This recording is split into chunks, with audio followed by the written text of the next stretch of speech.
Thank you very much, Mr. Weiss, for joining us today in Yeni Safak. What's the difference between Judaism and Zionism? Judaism is a religion. Moshe Rabbeinu, Moses, our teacher, went up on Mount Sinai and the Almighty gave him the Torah as a messenger to the Jewish people, which is 613 commandments. And we have to strictly obey these laws, observe these laws, because it was given by God, so we can't change that.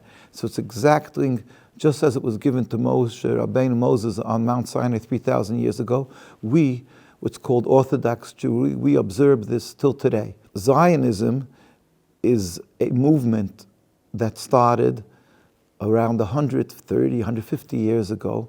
It's totally a political, material movement that has aspirations of, like any state in the world, any country in the world, to have a piece of land, a army, and all the trappings of a country.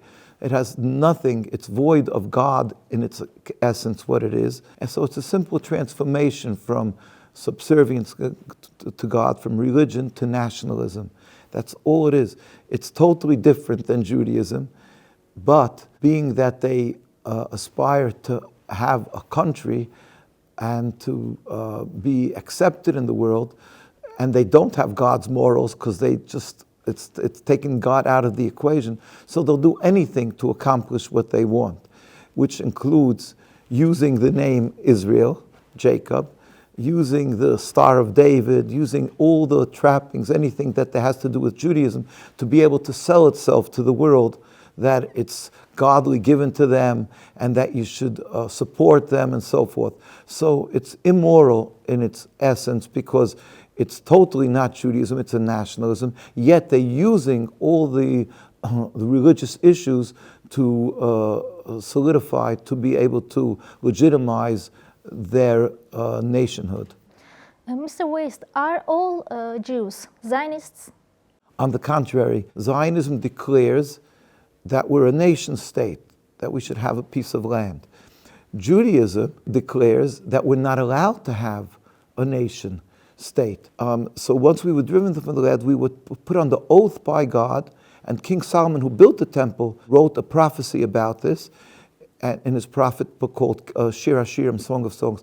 And we were warned that do not attempt to return and reestablish a Jewish sovereignty. Zionism, of course, ignores all of this. They don't care the words of God. They want the nation state. So they said they'll go to Palestine and tell the world, this is what God gave us, the Jewish state. But God told us that we are forbidden to have a state. And for 2,000 years, we were in exile. We lived in many European countries and around the world, in Iraq, in Germany, wherever we were.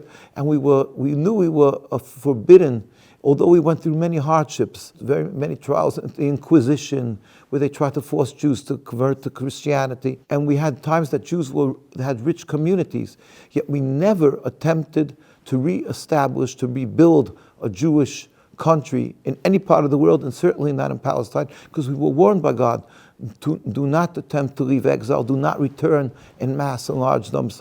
So all Jews, Zionists, on the contrary, the more they're religious they are, the more they oppose it. So the core, the root of the whole Zionist state is heresy, a rebellion against God, and it's the crime of leaving exile, but not only leaving exile. So we would oppose the state, even if it would have been, let's just say Palestine would have been uninhabited, a total desert, being that they're creating their state by displacing the Palestinian people, by murdering, by killing, oppressing. That's already against the whole concept of what it means to be a Jew. God warns us not to kill, not to steal. That's part of the commandments of the Torah.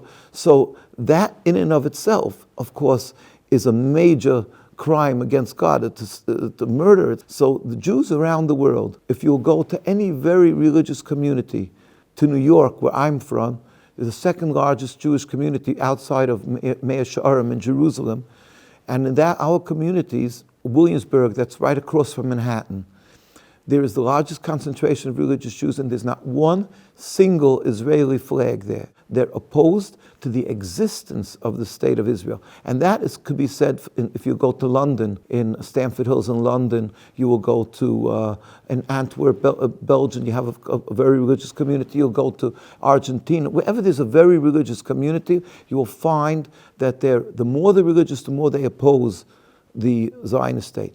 Of course, there are many Jews who support the state because either they're non-religious and therefore they follow their emotions and their lack of knowledge of what God wants of us, and they fall prey to Zionist propaganda. And then there's a lot to talk about that. And I like to show that the Jewish people, in the tens of thousands, whenever you see pictures of Jewish people who dress as we do, as religious Jews, this is, by the way, a picture of how Jews live together with the Muslims, with the Arabs, prior to Zionism. They lived together. And this is how they lived in every country, in Iraq, in Tunisia, in Egypt, Yemen, Morocco, wherever you like, and in Palestine, we lived together. Now, what happened was, the Zionists, on the other hand, were non-religious Jews. So you'll see here, when they're making their Declaration of Independence, David Ben-Gurion, he was the first prime minister, reading the Declaration of Independence in 1948 in Independence Hall. You'll see they're making this historic moment of declaring the state of Israel that they're just creating. Now, who is sitting on this dais? Not one person has his head covered, unless it's back there and hidden, but not one person has a beard. Not one person looks like a religious Jew, because this is what Zionism is. It's not Jewish. It's a transformation to nationalism, simply masquerading in the Jewish concept, in the Jewish facade, in order to gain support from the world Jewry, from the world Christians, from the evangelistic Christians, by declaring this is the land that God gave us. So these guys are the worst hypocrites, liars, thieves, because in every aspect they're stealing from the Palestinians, they're stealing from the Jewish community, by the way, that was living in Palestine. They go to the United Nations and they claim the right to the state, and they declare themselves as a Jewish state. And just now, the laws were passed. They just ratified and passed the laws in the United States and in Great Britain that it's if you attack Zionism, it's like you're attacking Judaism. So, I mean, it's just getting worse and worse. The world is buying into their narrative that is blatantly false for anybody who's a scholar, who's a person with common sense and does a little homework. So it's an insult to the logic, to the basic common sense of the world, and yet the world is buying it in its whole. What Zionism is saying. Here's just a picture of when they wanted to make the state. The chief rabbi of Palestine, his name was Rabbi Dushinsky. Now, again, Zionists also made a rabbinate and a chief rabbi, all because they're making themselves look kosher, halal, but it's not. But we have an Orthodox community that was living there for hundreds of years. It was called the Eda Haredis. Eda means a community, Haredis means God-fearing, the God-fearing community, and we have a rabbinate and a chief rabbi. So the chief rabbi in 1947 was Rabbi Dushinsky, of blessed memory, and he pleaded with the delegation of the United Nations that they were looking what the situation is in the Holy Land about creating a state of Israel. And he pleaded to them, and this is United Nations documents, he said, "We furthermore wish to express our definite opposition to a Jewish state in any part of Palestine." And this was the community that was living there for hundreds of years together with the Palestinian people, the Palestinian Arabs, because they were also Palestinian. This is pictures after he passed on. This is when we're taking up the next chief rabbi. Literally tens and hundreds of thousands of Jews. And these are the communities fighting against Zionism. This is the United States community going out when Netanyahu went to visit President Obama, and we had tens of thousands going out demonstrating in front of the White House. So this is on and on. These were demonstrations. And here you see the demonstrations of the Jews in Palestine who are opposing the state. And so they demonstrate and they get brutally beaten. You can see old men, children, And this is on and on and on, and nobody sees these pictures, nobody knows. And this is going on for 75 years, and we're never militant, we don't carry guns, we're simply going on the streets demonstrating. This is the army brutally beating and arresting because we refuse to serve in their army. It's just part of the story, that we have. Opposition to Zionism is quickly labeled as anti-Semitic. What do you think about that? The people that were living there, the indigenous people who had living in over hundreds and hundreds, maybe over 1,000 now, they destroyed over 500 towns and villages. But the Arab and Muslim people and some Christian people were living there. The majority were Muslim, the communities. The second majority were Christian. And the third, the smallest community, were the Jewish. They were living in different communities. And when they came and they wanted to create their state, so these people revolted. They said, no, you can't take our land away from us. At the beginning, they were selling the land to the Jewish people because the history of hundreds of years, well, the Jews were good neighbors, and if they wanted to buy a piece of land, why not? They lived together. But they started selling to the Zionists who came up in the 1890s and 1900, 1910, and they didn't realize that these people had a plan. These were different than the Jews that were living there. And all of a sudden, they became aware that they're not just buying a piece of land to buy a house, they want to take over. So they stopped selling them the homes. So the Zionists started using force. They went and they attacked Der Yassin, the famous, just as an example, and they made a massacre there to put fear into the other villages and towns. So when this happened, the people around the world, they didn't have today what you have, smartphones and internet and everything. You know exactly what's happening. They had the few media outlets. And they heard this problem. Something's happening there in the Middle East. There's turmoil, fighting. So they were asking the people who had the televisions, hey, what's going on there? Now, these people were well connected with the Zionists. So they said, oh, it's just a bunch of camel riding Bedouins, third world people who hate Jews.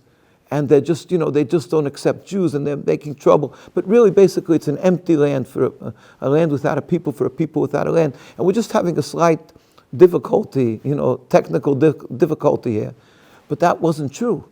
But that's the narrative they said. So then it kept on getting worse and worse. They said they're anti-Semites. They hate the Jews. It's the Arabs, the Muslims. They started getting support from the Muslim countries around. So they said, the Muslims, it's because they hate the Jews. And eventually they're going to hate the Christians. They hate the Christians also. They hate West.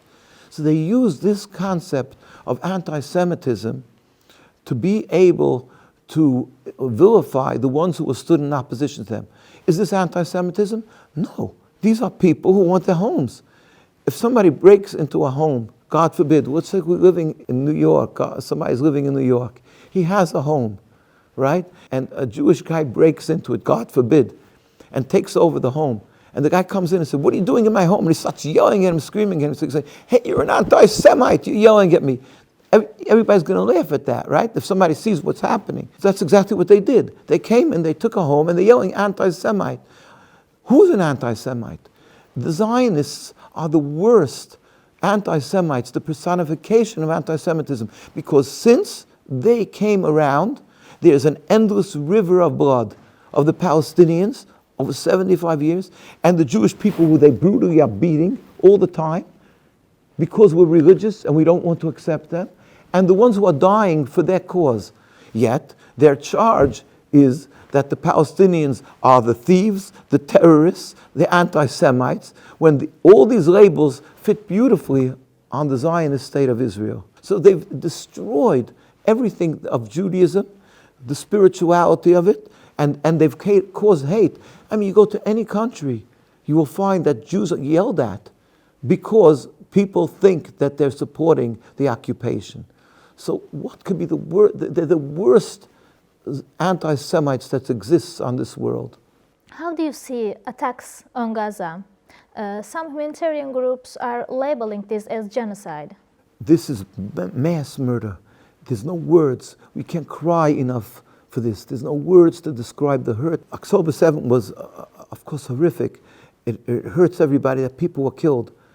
And we're not condoning what happened. But we say, as soon as that happened, we say, you see that? Again, we're not condoning the ones who murdered, the murder there. But we said, what brought this? What brought this? Again, is responsible Zionism. If it wouldn't be for Zionism, this never would have happened. We were living at peace. Nobody would dream to murder Jews. This is crazy. This is not crazy. It's atrocious. So the Zionists are responsible. And then what did Zionists do? What did Zionists do is one thing. They're committing this massacre. But what did the world do? The Zionists came along and made an announcement. Okay, it's these evil people, Hamas. I'm asking you, 75 years, one day it was the suicide bombers, once it was the hijacking of planes, once it was the Intifada. Each time they're using another excuse, and they're busy killing these people and vilifying, and it's President Arafat and murdering these and killing those. And every time they have another excuse. And slowly but surely, Palestinians are dying and being murdered, and Jews are dying and being murdered. And why? Because they have to implement their selfish, flawed state. So instead of the world saying, okay, we gave you a chance, you had 75 years to implement your flawed, your selfish square in a circle, you're trying to do it, and it's not working. How much more every single person who's lost their family members, they're not going to love Jews because of this, unfortunately. Now, I'm not accused. I know that a lot of them have hearts of gold and they know to differentiate between Jews. But a lot of people just say they can't look at a Jew because of this. So they're making such anti-Semitism around the world, such hate of Jews, besides the murder what they're doing. Zionism and the state of Israel, they're the worst enemies of humanity, and especially of the Palestinians and Muslim and Christian Palestinians, and especially of the Jewish people. There's no worse enemy than we can have. Would you say this is a religious war or an interreligious conflict? Totally not a religious war. Totally not. We had Jews throughout history were suffering so much religious war. The people who hated Jews were in the Inquisition. They tried to forcefully convert us into Christianity. And the Jews ran to every Muslim country, and we were embraced and flourished, and we were respected, and we were able to coexist. I'm not saying there were never any bumps in the road. There was, sometimes there's some bumps in the road through history, but we lived together. All of a sudden, Zionism comes along, and there's death and suffering and hate. And they declare to the world, oh, because they hate our religion. How despicable, how repulsive, how revolting. How dare they say that when it was the Muslims who embraced us? How dare they accuse them and vilify them of being anti-Semitic and saying it's a religious conflict? The world should step back and say, look, we see who you are. You've revealed who you are. You are the worst criminals that are possible. You are mass murderers. So it's nothing with religion. It has to do with a nationalism that is attacking religious people. They make their marches for gay rights right through the center of Jerusalem. And to the world they declare, we're the home of the three religions, and we respect the Christians and Muslims, but the Jews, they don't have a problem that they make their international gay rights parade right through the Jewish religions. And the Jews say, this is against us. They go dressed immodestly, and the whole thing is wrong according to our religion. How come you're doing it right in the center of Jerusalem? It's holy. This is a place that we consider is against God, against our religion. So they say to them, you don't respect other people's wishes. You're just racist, and you're this and that. That's what they say to these people who are living there. And to the world, they sell them as, see, that's the home of the three religions. So they try to break the backbone of these. They try to put a swimming pool right in the center of the godly, the most religious neighborhood that we are so careful to dress modestly. Everything they try, and they beat and arrest, and they try to force them to go to the army. Everything to break the religion. This is what Zionism is, to get a picture. Observers argue that the U.S. unconditional military aid to Israel is harming Jews worldwide. What's your take on this? Well, of course, because of the many reasons. My tax money, I'm an American citizen. Our tax money is going to kill people. They're taking the guns, they're taking the bombs, It's not only the money, they're taking these guns and everything and arms, and they're using to kill. Who are they killing? The people that loved us, that embraced us. If I'm a Turkish citizen, I have to pray for the well-being of Turkish as a Jew, and pray and be loyal to the country of Turkey, and always speak with respect to the leaders and so forth, and constantly do, and if they give us high taxes, even if they would unfairly tax Jewish people, God forbid they don't, God, we would have to pay that, and we did that. That's the Jewish law. I'm a United States citizen. We go to the president and we go to their offices, but we speak with respect, because that's the way we are to approach our leaders, and we plead with them that they should stop and desist support, but not only stop and desist, force the end of the bombing and the murder of the people of Gaza, and force the end of the occupation. Now let me explain what I mean, force the end of occupation. You had the apartheid in South Africa. That went on for many years. Not that many years, right? People stood up against them and begged and pleaded and got killed because of that. And they got arrested, whoever stood up against them. Now today, it's finished. How did it finish? Because the politicians decided, the countries made a move to stop it? No. It was because you and me, people from the streets went and stubbornly went on and on and on, and forced the politicians eventually to take a stance against apartheid, and they forced them out of the United Nations. They forced them out of their apartheid state. But till the last decades, it was considered right. And you'll ask a child today, explain to him apartheid, he'll say, you're crazy? He'll look at you like you're nuts, or that you're making a joke. It's evil. Yet it was going on for decades. The same thing with that state of Israel. It's evil. It's not to do with the difference of religion. A difference of religion is what we lived together for hundreds of years in the same holy land, in the same courtyards. We babysat each other's children with a difference of religion. There is a difference of religion, and we live together. That's nothing to do with a war. The war is about a political entity called the Zionist state of Israel, that has the backing of the major powers beyond logic. That's the works of Satan. Do you believe Israeli oppression will ever come to an end, allowing peace to flourish in this region? It will definitely come to an end. There is one God on the world, and He is almighty, and He's all compassionate. We don't understand why that He lets a tsunami happen, an earthquake, a plague, and all these things, and millions of people die. We don't understand why the oppression is. We know that He's all compassionate. It's His world. We live and breathe because He allows us to breathe.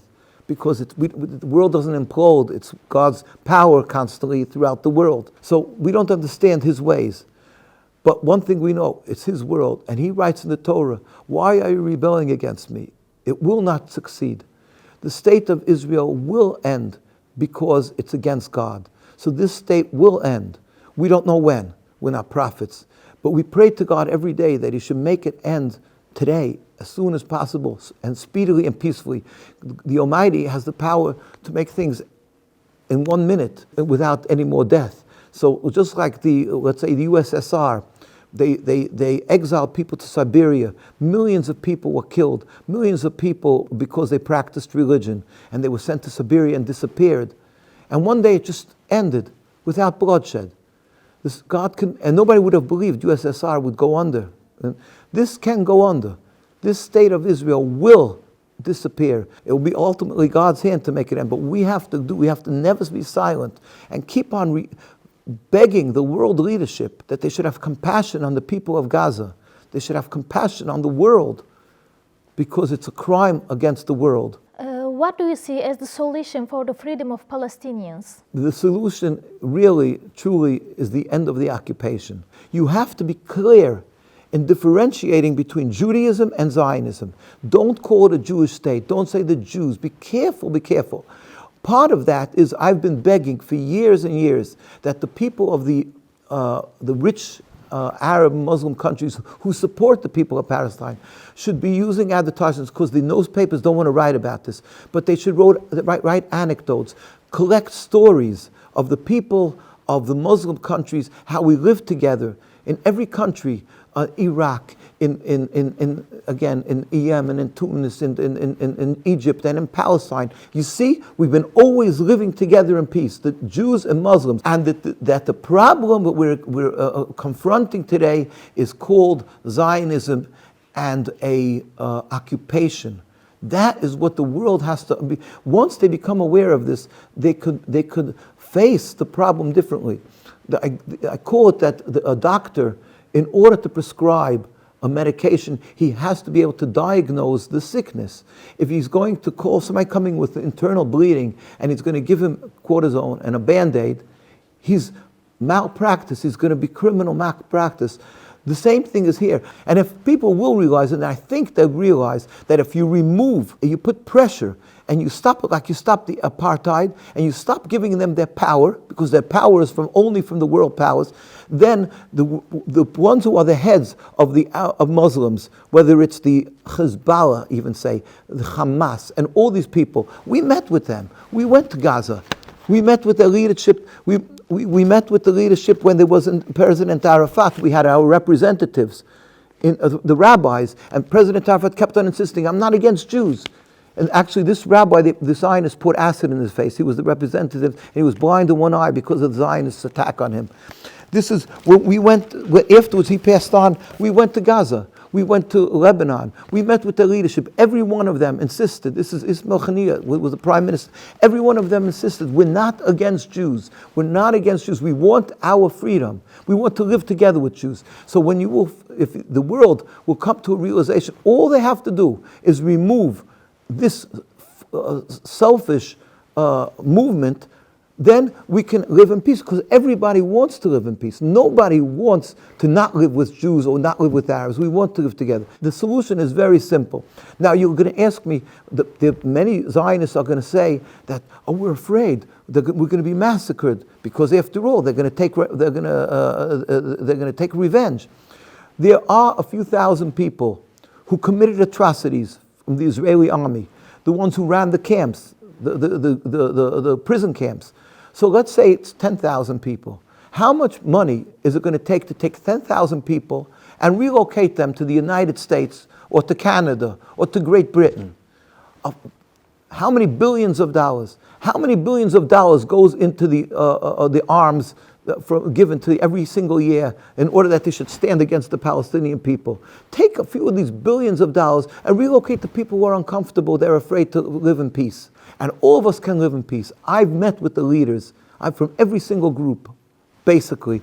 And I've met with the people. We went to visit in the refugee camps. We went to Sabra Shaltila, where there was a massacre of the Sabra Shaltila. We went to Raja Barajna. We went to in Lebanon. We went to the refugee camps. We went to the hospitals and the orphanages where people were maimed, and they all embraced us. They said, we're not against Jews. They want to live together. We all want to live in peace, and it can be attained, inshallah. Inshallah. Thank you so much, Mr. Weiss.